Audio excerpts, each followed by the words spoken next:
ठाण्यात leadless pacemaker उपचाराची सुरुवात. हृदयाच्या ठोक्यांच्या उपचारात नवे पर्व. ठाणे जिंकुशल कार्डियाक केअरने ठाणे शहरात प्रथमच अत्याधुनिक लीडलेस पेसमेकर प्रत्यारोपण यशस्वीरित्या करून हृदयरोग उपचार क्षेत्रात नवे पर्व सुरू केले आहे. हृदयाचे ठोके मंदावणाऱ्या रुग्णांसाठी हा उपचार अधिक सुरक्षित, कमी आक्रमक आणि आरामदायी मानला जात आहे.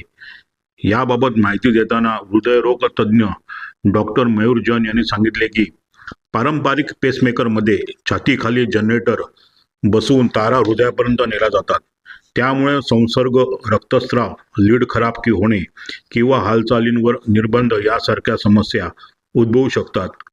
नवीन लीड पेसमेकर प्राप्त विटॅमिन गोळी एवढ्या आकाराचे असून तो जांघेतील शिरेतून थेट हृदयात बसवला जातो. या प्रक्रियेसाठी मोठी शस्त्रक्रिया, छातीवरील जखम किंवा तारा आवश्यक नसतात. केवळ छोट्या छिद्रातून प्रत्यारोपण केले जाते आणि रुग्णाला साधारण 1 ते 1.5 तासात घरी सोडले जाते.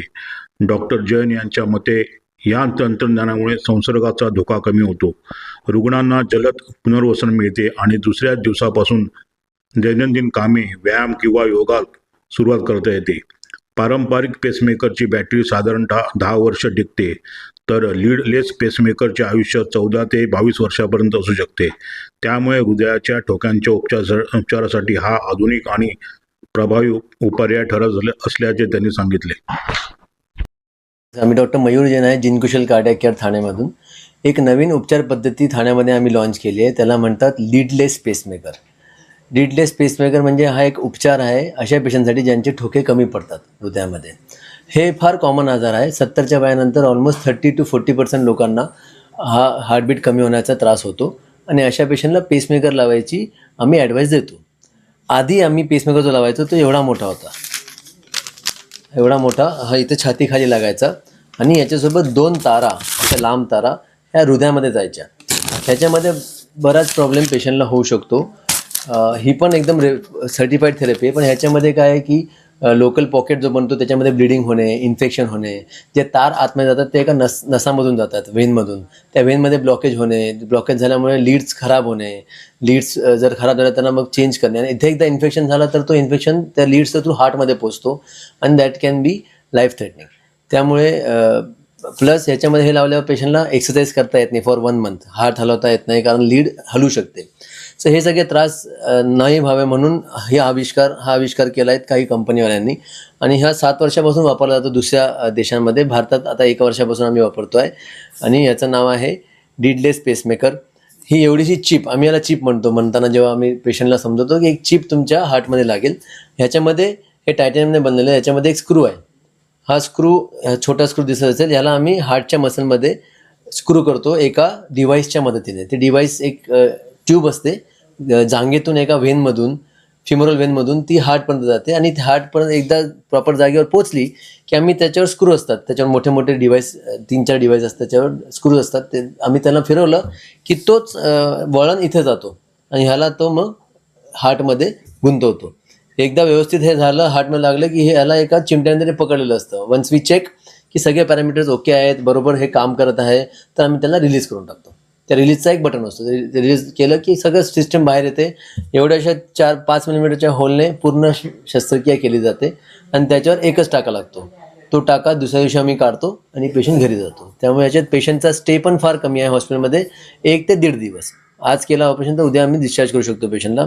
जुन्या पेसमध्ये आम्हाला पेशंटला 3 ते 4 दिवस कमी कमी ठेवावं लागायचं, कधी कधी जास्त पण 5 दिवस, कारण अँटीबायोटिक द्यावे लागायचे. इथे इन्फेक्शन होऊ शकतं म्हणून आम्ही अँटीबायोटिक देतो, इंजेक्शन अँटीबायोटिक ते द्यावे लागायचे. प्लस इथे ब्लिडिंग झाला आहे का, काही प्रॉब्लेम झाला आहे का ते ऑब्झर्व करावं लागतं नेक्स्ट दिवस, कारण मोठा प्रोसिजर आहे तो जुना जो पेसमेकर करायचो आम्ही.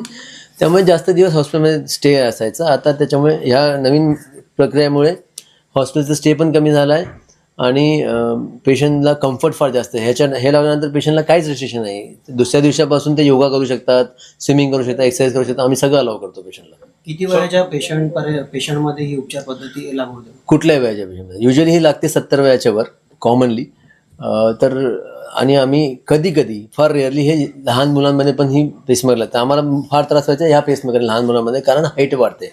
एकदम रेअरली होतं, लहान मुलांमध्ये फार अनकॉमन आहे. जसं मी एक इम्प्लांट केलं तर सगळ्यात कमी तिचं वय होतं 13 वर्ष.